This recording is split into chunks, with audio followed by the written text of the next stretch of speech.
Welcome to the Future of Customer Service podcast.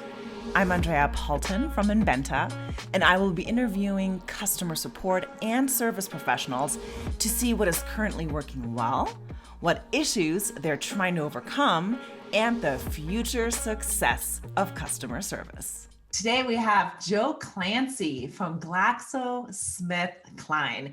He's the Senior Director of GSK's Customer Response Center. Thank you, Joe, for being here. I really appreciate it. Joe, what is it exactly that a Senior Director of the Customer Response Center does? Well, it's nice to be here, Andrea. Thank you.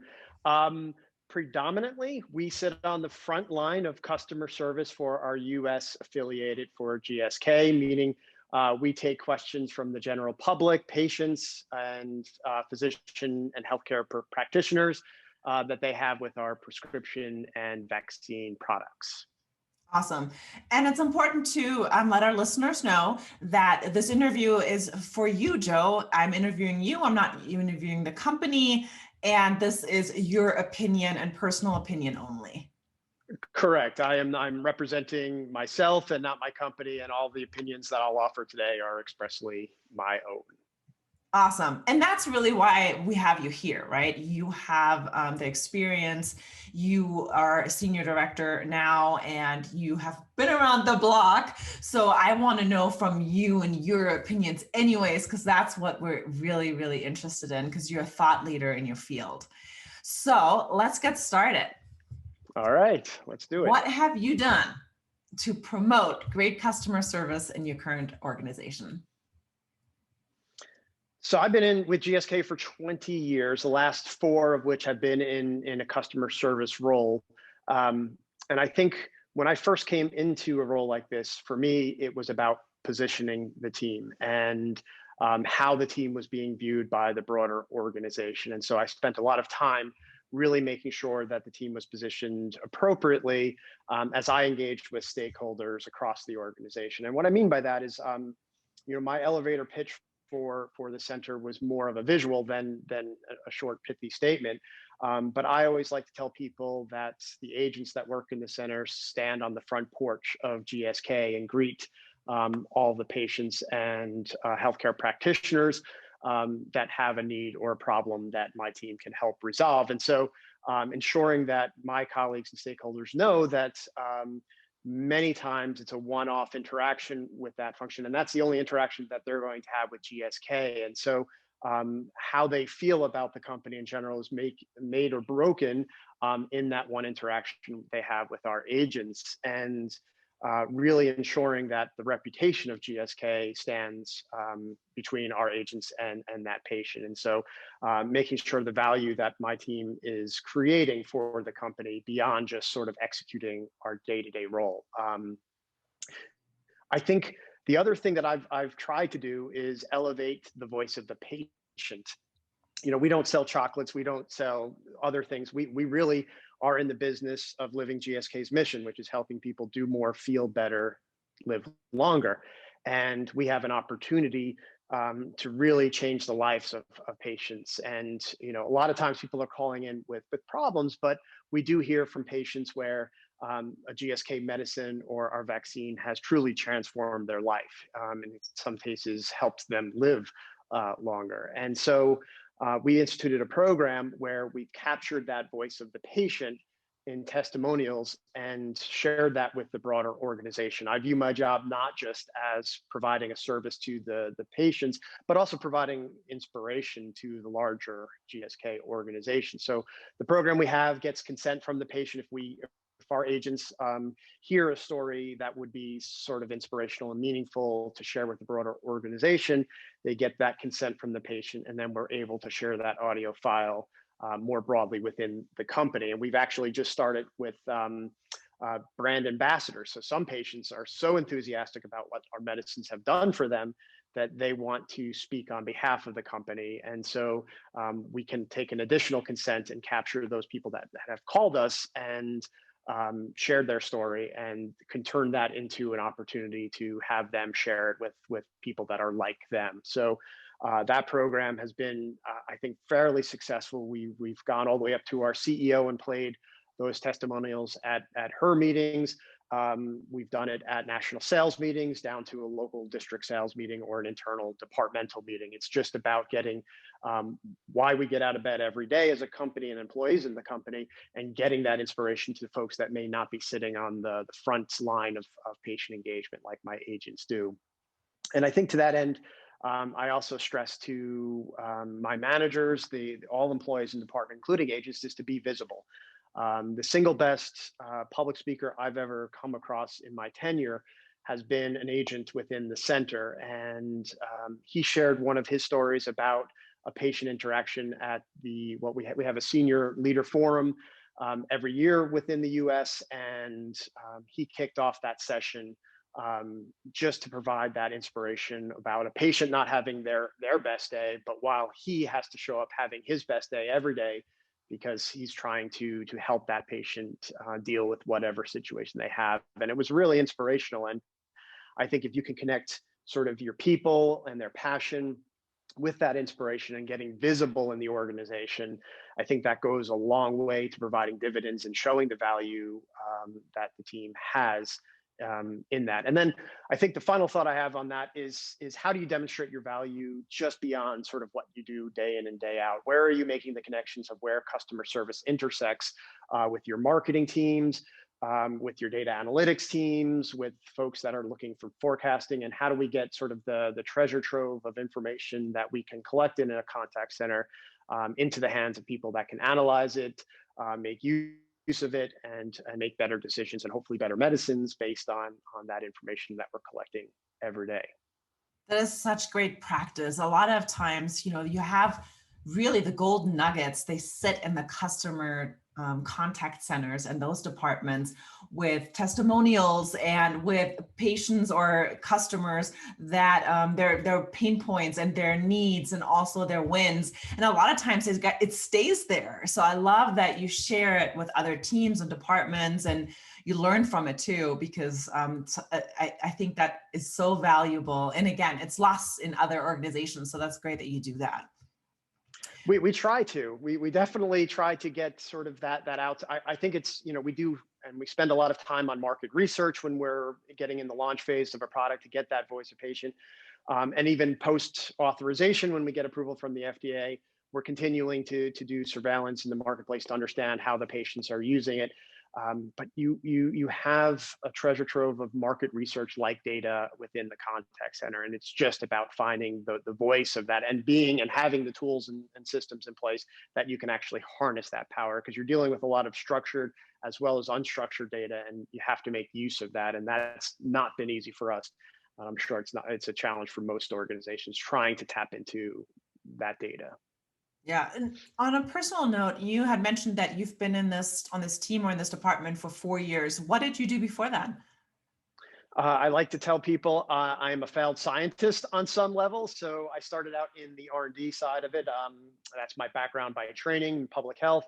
I spent my first 5 years at GSK in our R&D organization, moved over to the corporate side, did a lot of ethics and compliance, as well as generalized risk management.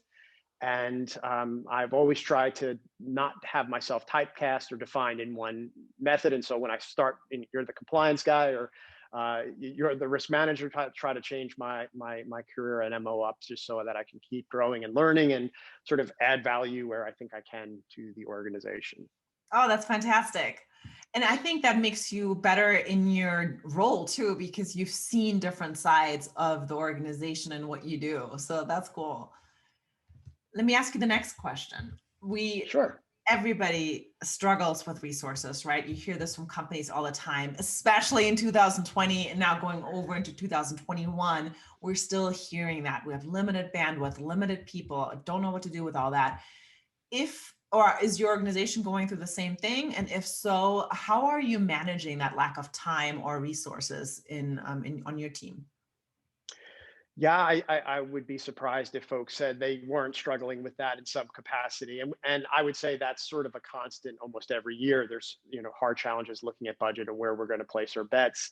But we did have new leadership within the US affiliate this year. And those questions that come with the change in leadership are being asked: where are we putting our money? Where are our budgets?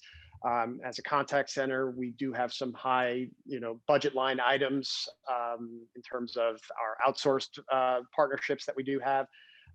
So yeah, it's true for us in 2021 as it was true in 2020, and COVID has sort of not we haven't been impacted as maybe others within our company that also operate contact centers.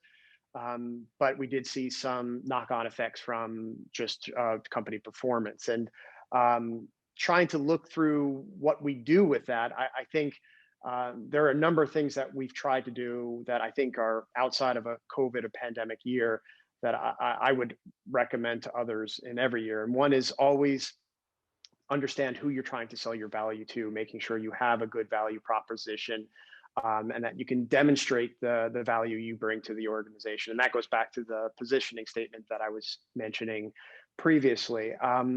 I also think one thing that I did when I first started was also trying to economize the contact out. So what is the ROI for a contact center?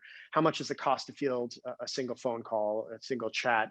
And then quantify that to the value that each one of those contacts creates for the company. And so we sat down with our forecasting team. We have a customer insights team, and try to really look at that. And I wouldn't call it fuzzy math, but I also wasn't hard economics. It's not a perfect science there, but we did our best to make sort of reasonable assumptions about the puts and takes in managing a contact center, and derive sort of a single contact value that we've used to sort of demonstrate sort of value before we put our bets. And I think that has helped us tremendously when we think about our systems and investment in the infrastructure to maintain a contact center. And we're one country out of many in a multinational healthcare company. So the systems we use are typically globalized, and there has to be a ruthless prioritization of where the support goes to. But if you can really sort of like quantify the value, a change that you have in your systems, and you can sort of follow that through to the impact that will have on the organization, and put a dollar amount associated with that, that goes a long way for people to realize the upfront cost, perhaps, to invest in a new technology, a new team, or a new way of doing business. And so having sort of a quantifiable number that we use to propose change requests, budget changes, has really helped me when I go to senior leaders who really focus on the puts and takes and have to make tough decisions on where to place their budget. I think it also helps working for a company that shares my philosophy that customer service is not a commodity. My personal philosophy says, if I ever got to a place where that was true, I would probably leave that organization, because I think if you just look at customer service as a cost center or the bottom line, I think you'll lose something from your brand, your service. I think that's all knocked on. There's plenty of papers out there that demonstrate the power and the value of customer service to a company. And so really making sure that the company buys into customer service as a true value generator, and not just as a cost center and a line item, because we're not in the sales side of our business. We don't do sales. We are a service organization. But I've tried hard to sort of push back against the idea that we're just a line item cost center, that we do actually return value to the company. A couple of other thoughts that I have is making sure you're finding allies, right? You have to keep your head up in the organization, see where sort of trends are in terms of where the company is investing in systems and technologies, and where those intersections occur with your customer service organizations, and really hitching your wagon at times to those organizations where you can have a win-win value. And the one example that comes to my mind is our digital marketing and digital analytics team. There's a big push at GSK to really get voice of customer data, the insights that we were talking about, and coming up with the use case that my channel can plug into maybe other channels where voice of customer is gleaned. But if they're pushing that agenda, and I know that there's budget items, reaching out to those leaders in those organizations with my use case of how I can help benefit their objectives while also fostering my own, and creating sort of that win-win scenario. And then finally, it's just looking at all the different aspects. Creative contracting last year to save ourselves some money.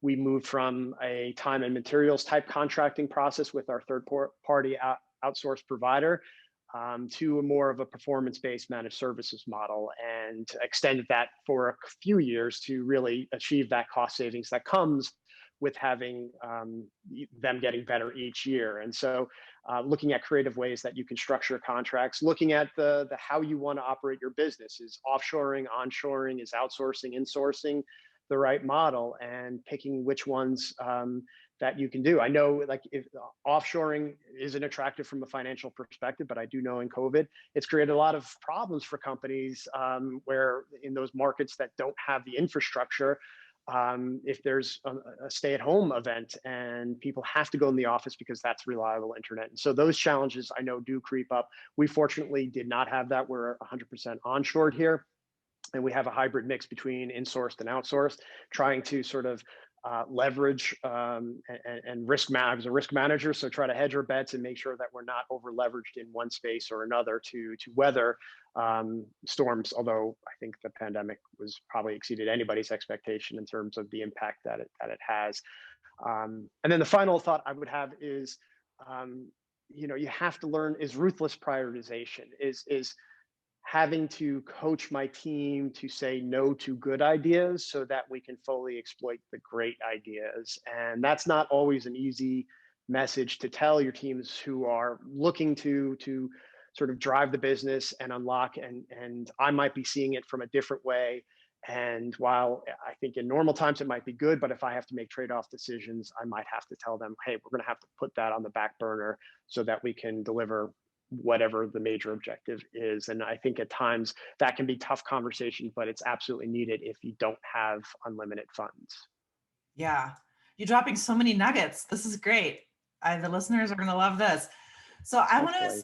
change subjects a little bit. I want to talk about artificial intelligence, and this is totally your personal opinion here. How do you think artificial intelligence is going to change customer service? I can think of three ways that top of mind. I'm sure there's going to be hundreds of ways that will eventually be realized, but I'll say in the near term, I think the first big way is that big data and capturing the insights. So really looking at bringing the insights to sort of all of the channels that a company has. And in a customer service organization, that's like looking at our phone calls, our survey data, our chat data, our social media data, any channel where we collect information, overlaying that with agent provided information, like how they classify a call or a contact into our CRM platform, bringing those together and providing sentiment analysis on top of that to identify those pain points within the organization. So really uncovering those nuggets that might help our agents perform better, but also that may help our marketing teams uncover something about our products that is suboptimal, and they could iterate to make a better messaging, a better product. And so really making sure that we're uncovering all of those insights. A lot of times may not be readily obvious, and having artificial intelligence can make those connections across structured data, unstructured data, that your best data analyst that is using more analog methods just can't uncover. I have a vision in the next 5 years that my agents will have real-time AI sitting next to them to help them be better agents. I don't now see a scenario where the AI is doing the job of the agents, but I'll get to that in my third point.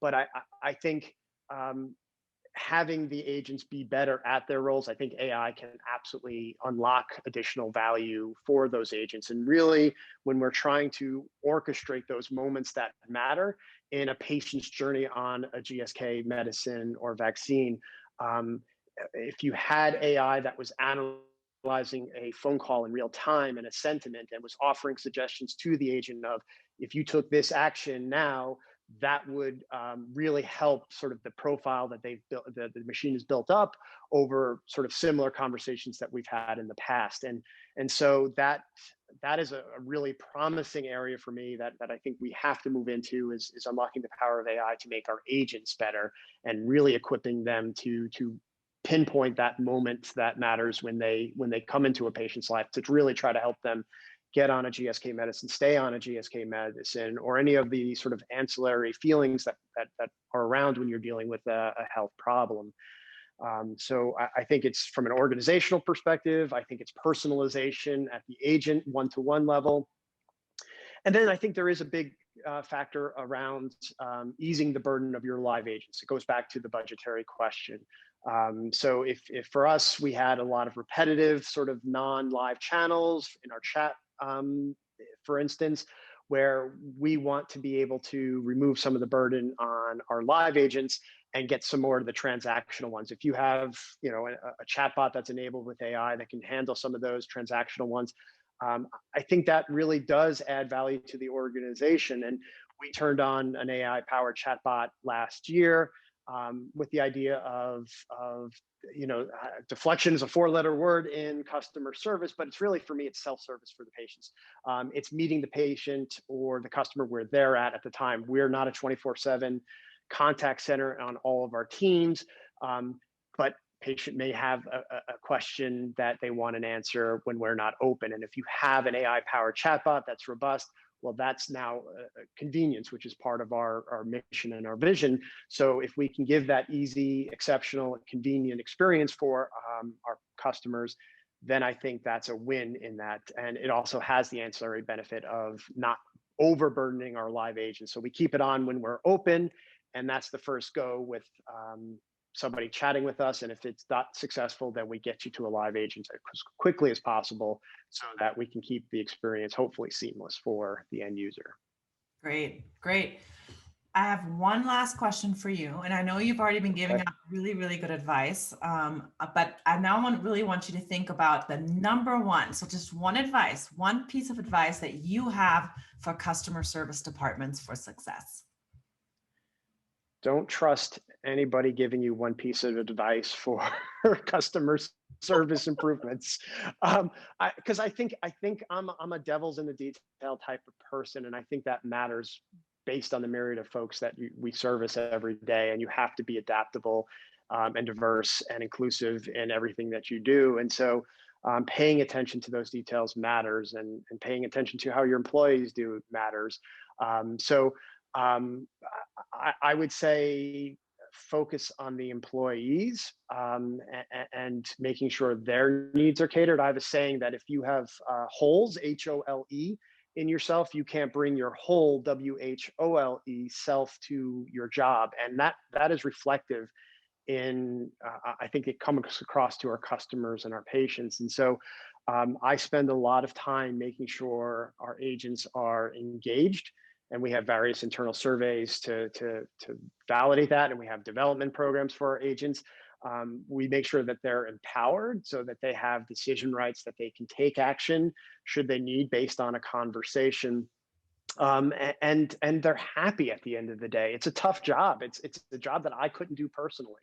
And recognizing that burnout is a real thing for this role, and trying to make sure that you're taking care of your employees. I believe that, if you can get that right, and those lead measures, all the lag measures like CSAT, NPS, service factor will fall into line, right? So I've taken the long view with customer service. It doesn't happen overnight, but trying to listen to the employees. And my job is truly like getting barriers out of their way so that I can make their job as easy as possible, because that will flow down the line to our customers at the end of the day. So focus on your employees and your agents would be my one piece of advice if I had to give it. Yes, and that was great. I like the whole too. That is a really good way to think about that. Joe, I really appreciate you being here. Thank you so much for your time. You're welcome. Thank you. Thanks so much for tuning in. This podcast was brought to you by Inbenta. Inbenta Symbolic AI implements natural language processing that requires no training data with Inbenta's extensive lexicon and patented algorithms. Check out this robust customer interaction platform for your AI needs, from chatbots to search to knowledge centers and messenger platforms. Just go to our website to request a demo at inbenta.com. That's INBENTA.com. And if you liked what you heard today, please be sure to subscribe to this podcast and leave us a review. Thank you.